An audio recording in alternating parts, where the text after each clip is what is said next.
9월 5일 코로나 바이러스 감염증 19 국내 발생 현황을 말씀드리겠습니다. 국내 발생 신규 확진자는 158명입니다. 해외 유입 사례가 10명으로 총 누적 확진자 수는 21,010명입니다. 신규로 226명이 격리 해제되어 현재 총 4,668명이 격리 중입니다. 위중, 중증 환자는 어제보다 2명이 증가해서 159명이고 안타깝게도 어제 사망자 2명이 발생하였습니다. 사망자분께 명복을 빌고 유가족분들에게 애도의 말씀을 드립니다. 국내 주요 발생 현황을 오늘 12시 기준으로 지역별로 좀 더 상세히 말씀드리겠습니다. 먼저 서울특별시 성북구 사랑제일교회와 관련해서 접촉자 조사 중 4명이 추가되어 현재까지 총 1,156명의 누적 확진자가 발견되었습니다. 이 중에는 교인 및 방문자가 592명이고 추가 전파자도 483명입니다. 연령별로는 60대 이상이 40.3%를 차지하고 있습니다.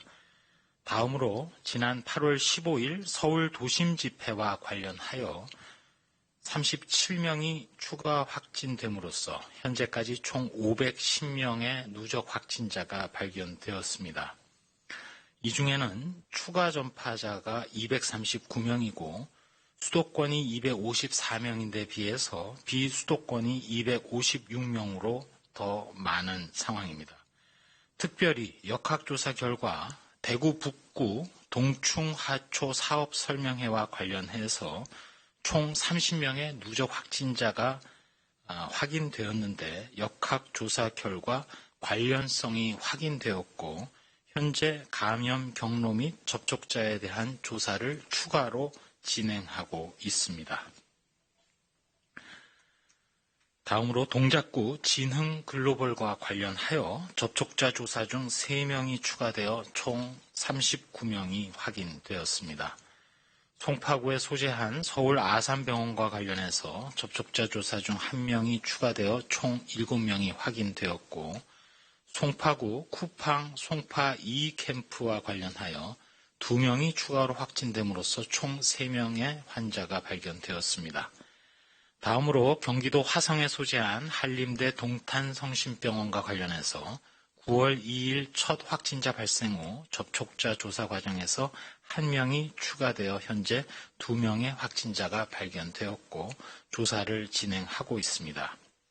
인천광역시 중구 파라다이스 호텔과 관련하여 8월 31일 첫 확진자 발생 후 7명이 추가됨으로써 현재까지 총 8명의 누적 확진자가 발견되었습니다. 충청남도 청양군 김치 공장과 관련하여 조사 중 1명이 추가됨으로써 누적해서 현재까지 총 23명의 확진자가 발견되었습니다. 부산광역시 연제구 오피스텔 관련해서는 접촉자 조사 중 6명이 추가되어 현재까지 총 19명이 발견되었습니다. 해외 유입 확진자는 10명이며 유입 확진자 10명의 추정 유입 국가 중 미국이 3명으로 가장 많습니다. 위중, 중증 환자 현황에 대해서 조금 더 설명을 드리면 현재 사망자의 경우 총 333명이 발생하였고 이 중에 기저질환이 있는 경우가 324명으로 97.3%입니다. 연령별 치명률은 시간이 흐를수록 조금씩은 낮아진 상황입니다. 위중증 환자와 관련해서는 어제보다 2명이 늘었다고 말씀드렸고 159명인데 60세 이상이 85%를 차지하고 있습니다. 확진되었을 경우 중증으로 이어질 가능성이 높은 60세 이상의 고령층 그리고 기저질환자들께서는 외출 모임 등 다른 사람과의 접촉을 최소화해 주시고 불가피하게 외출을 하시더라도 반드시 마스크를 착용해 주시기 바랍니다. 조금이라도 몸이 아프거나 이상을 느끼시면 바로 신속하게 선별진료소를 방문하여 진료 및 검사를 받아주시기 바랍니다. 연구개발과 관련해서 코로나19 혈장 치료제 개발을 위한 임상시험 등이 진행 중인 바 현재까지 총 2,634명의 완치자가 참여 의사를 밝혀주셨고 실제로 1,936명이 혈장 공여를 완료해 주셨습니다. 특별히 지난 8월 27일부터 9월 4일까지 대구의 신천지 신도를 중심으로 혈장 공여 의사를 밝혀주신 규모가 1,318명이고 이 중에 혈장 모집을 완료한 분이 1,018명인데 이 숫자가 포함되어 있습니다. 단체 혈장 모집에 적극적으로 참여해 주신 대구 지역 종교단체, 신천지 관계자 그리고 완치자분들에게 감사를 드리고 특별히 장소와 인력, 장비 등을 지원해 주신 대구광역시, 대한적십자사, 대구경북혈액원, 대구육상진흥센터 관계자들께도 깊이 감사드립니다.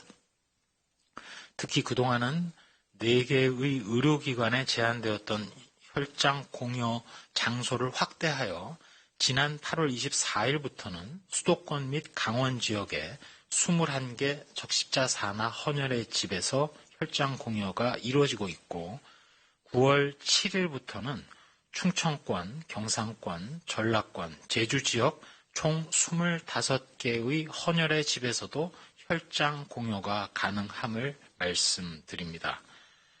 코로나19 완치되신 분들의 혈장 공여가 앞으로도 필요한 상황이기 때문에 적극적인 참여를 거듭 요청드립니다.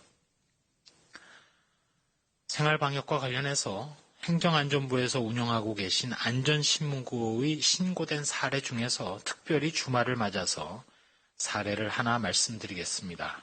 서울 지역의 교회 신도들이 수도권에서 소모임 시의 강력한 처벌을 피해서 대전광역시로 이동하여 해당 교회가 대전에서 운영하고 있는 커피숍에서 소모임을 개최하여 신고된 사례가 있었습니다. 주말을 맞아 모든 종교시설에서는 주말 종교행사 등 모든 종교행사를 비대면으로 전환하여 실시해 주실 것을 당부드리고 종교행사 외의 대면 모임, 단체 식사도 하지 않는 등 방역 조치에 적극 협조해 주실 것을 다시 한번 요청드립니다. 어제 발표된 대로 중앙방역대책본부에서는 수도권 지역에서 시행 중이던 강화된 사회적 거리두기 2단계 방역조치가 9월 13일까지 연장 시행되었습니다. 수도권 지역에서는 일반 음식점 등을 이용하실 경우 밤 9시부터 다음날 새벽 5시까지 현장 이용이 금지되기 때문에 포장과 배달을 활용해 주시고 프랜차이즈형 커피 음료 전문점뿐만 아니라 추가로 프랜차이즈형 제과 제빵점, 아이스크림점의 경우에도 영업시간과 관계없이 매장 내의 음식, 음료 섭취가 금지된다는 점을 다시 한번 말씀드립니다. 또한 실내 체육시설도 헬스장, 당구장, 골프 연습장, 배드민턴장 등 집합 금지 조치로 이용이 불가능함을 말씀드립니다. 독서실과 스터디 카페도 집합 금지 조치로 이용이 불가능하며 교습소를 제외한 학원, 추가로 직업훈련 기관에서도 대면 수업이 불가능합니다. 수도권 이외에 전국적으로 9월 20일까지 2단계 사회적 거리두기가 연장되었기 때문에 국민 여러분들의 사회적 거리두기 참여와 실천이 무엇보다도 중요합니다. 불효불급한 외출, 모임, 행사, 여행 등은 연기하거나 취소해 주시길 거듭 말씀드리고 불가피한 외출의 경우에도 반드시 마스크를 착용해 주시기 바랍니다.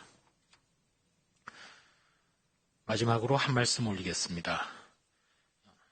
이제는 코로나19 발생과 관련해서 국민 한 분 한 분의 노력과 희생이 성과로 나타내야 할 시기이고 또 반드시 성과로 나타나리라고 저희 방역당국에서는 믿고 있습니다. 지금의 상황은 사실 언제라도 또 한 번의 대규모 집단 발생이 있으면 전국 발생으로 번질 수 있고 이는 곧 역학 역량을 넘어서서 의료체계의 대응까지도 마비시킬 수 있는 그동안 쌓여온 누적된 위험이 매우 큰 시기이기도 합니다. 지금 바로 2단계 사회적 거리두기의 철저한 이행을 통해서 거듭 말씀드린 대로 코로나19를 통제 가능한 범위로 감소시켜야 합니다. 그래야 우리의 달라진 일상도 점차 회복될 수 있을 것입니다.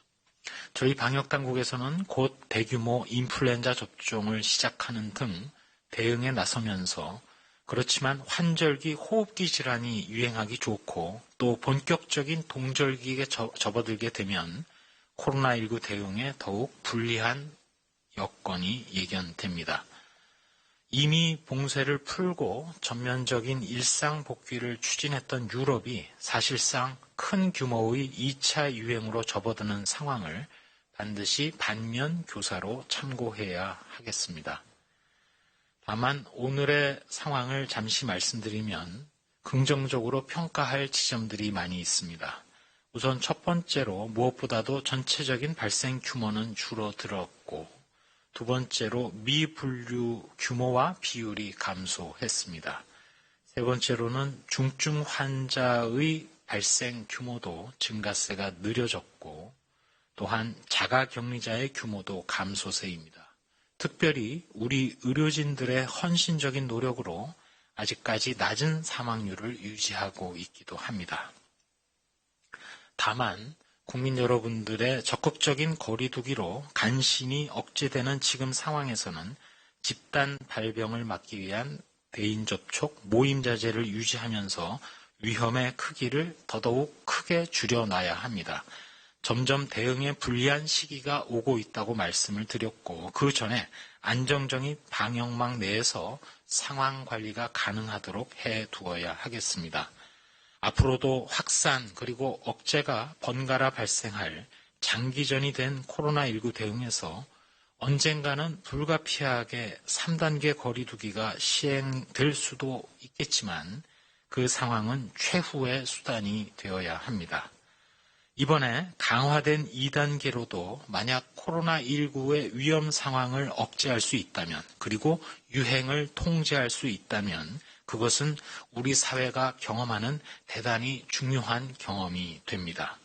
만약 다시 코로나19를 유행을 통제해야 될 시기가 온다면 이는 우리 국민이 경험한 이러한 경험을 바탕으로 해서 고통을 감수하고 인내와 단합을 통해서 이겨낼 수 있기 때문입니다.